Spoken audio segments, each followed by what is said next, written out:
I was very concerned about our guy, Paulczewski, Good. and him filling in at right tackle. What would that look like? This offensive line, we were 0-2, going on the road for 2 games. It becomes a lot more difficult. And how would this young guy perform? And he's been great. It's not just good; he's been great. When I was watching some of the film of the Jets game, and I said I got to watch this guy on a few plays. And now he got called for a holding call that I thought was BS. This guy has done a really nice job. The offensive line is playing much better. So great job by that line. No sacks in 2 straight games. That's impressive. So when you did your Telestrator Tuesday, you looked at the long touchdown drive and the 2 big throws, one to Cortland Sutton, a 29-yarder on 3rd and 11, and then the touchdown pass to Sutton on a 3rd and 7 from the New York 8. In both cases, you said that he took an extra amount of time and patience before making those throws to allow the receiver to work his way open. For all the folks who said, well, there was nothing to take from Bo's performance on Sunday, I'll give you this. I know that the quarterback I just watched the last 2 years there's a very good chance in those 2 scenarios he bails on that play before there's ever an opportunity to make a play and scrambles around. Maybe he makes a play off schedule. Maybe he ends up taking a sack. Either way, I think we watched enough of Russ over the last couple of years to understand that on those 2 plays, and you could back me up and you could tell me I'm wrong, but on those 2 plays right there, they don't maybe go the same way if Russ is playing quarterback. Mike, I've worked with you for a day and a half permanently, and 2 weeks maybe before that, week and a half. That was the best thing that you've said. Wow. Your best analysis yet to date. Wow. You're spot on. Wow. You are spot on, Mike. Spot on. Pat yourself on the back right there. That was a great call. Dare I say I might be getting a little... Yes. You may dare to say that because you're spot on. Russ, there's no chance, no chance that on that 3rd down and 11, he stays in the pocket that long like Bo Nix did and hung in there, and then boom, delivered the ball late over the middle of Cortland. And you're right. I don't think he hangs in there on the one to Cortland Sutton, the touchdown to Cortland Sutton either. So great call. Okay, so then if that's the case, then Bo did progress on Sunday. Don't pay attention to the stats because there's nothing to like about the stats, but you're saying right there on that one drive on those 2 throws, that showed something. Absolutely. Okay. And so there's some things there that he can take and build off of. Obviously, the weather conditions and all those things make it hard to play good football and to have a lot of success, and that's usually how we measure if Bo is progressing or not. But there were some things in that football game that I think Bo can take from that game and hopefully build off of. Does McGlinchey get his job back when he's healthy? Well, they paid him so much money, probably. But listen, man, Palcho is really done a great job for them. So good for him. I wonder if he can play inside too. That's the problem. I would imagine. But where would he play? We paid Powers, we paid obviously Quinn Miners, so I don't know if there's a spot there. How about left tackle? Bolsey to me is almost regressing to the point, and on that 3rd down 11 throw, he did a good job of not grabbing the defensive end and tackling him, and he just kind of dove at his legs, thank goodness, and so he didn't get a holding call. But there's starting to be some plays that I'm having flashback of early days Garrett Bowles. Yeah, there's no question, Stoke, and he'll have a couple of tackles every game. He doesn't get called for all the holds that, he gets into, but he gets himself, for being such a great athlete, he gets himself in bad position, which normally what happens when you get yourself in bad position and you're a great athlete like that, it means you're late because you're not 100% sure what you're supposed to do.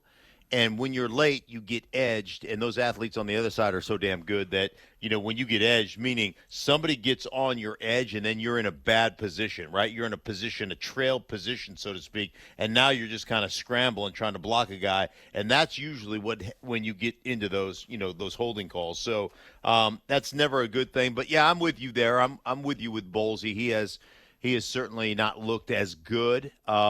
as he had earlier, as he went through that tough time early stretch in his career, but in the middle part of his career. I would say this, that guy's up, his contract is up.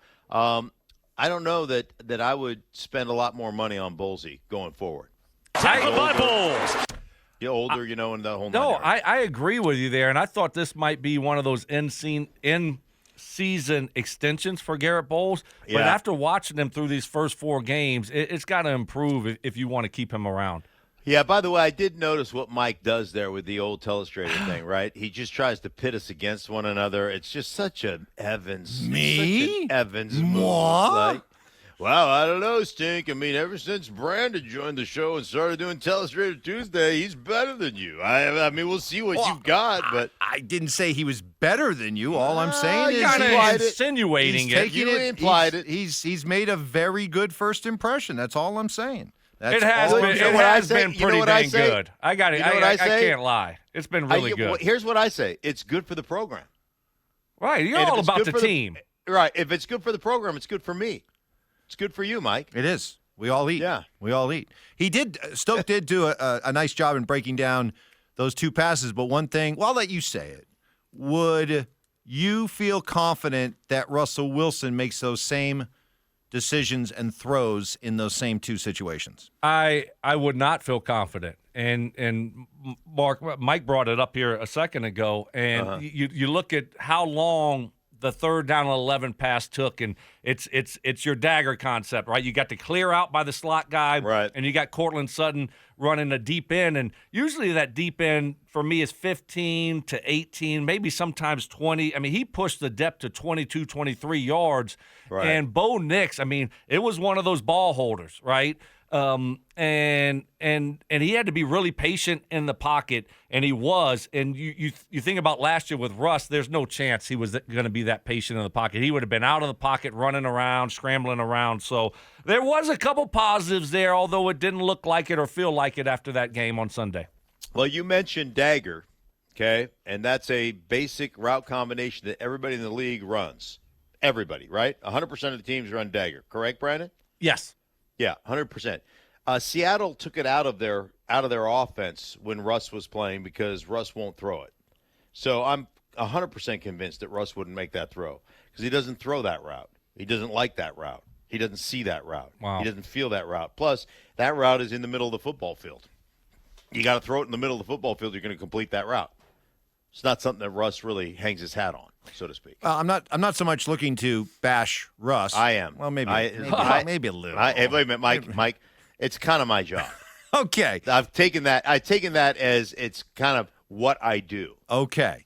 But I'm looking at it more of a way of looking for the positives with Bo and the fact that Bo's making these kind of decisions because one thing, looking at a lot of film, you did a lot of film study last year, and it'd be so funny. You'd be sitting over there in that chair where Stokes at right now, and we'd be in a commercial break or something like that, and you'd be just over there muttering to yourself like, oh, my God, what are you looking at? Right. Oh, my right. God. Mike, get over here. Get over here. And I'd swing over, and you go, look at this. And the one thing that there were so many missed opportunities in the passing game last year that if Russ had only waited another half a count, another second, just waited, and there was a guy that was about ready to come open.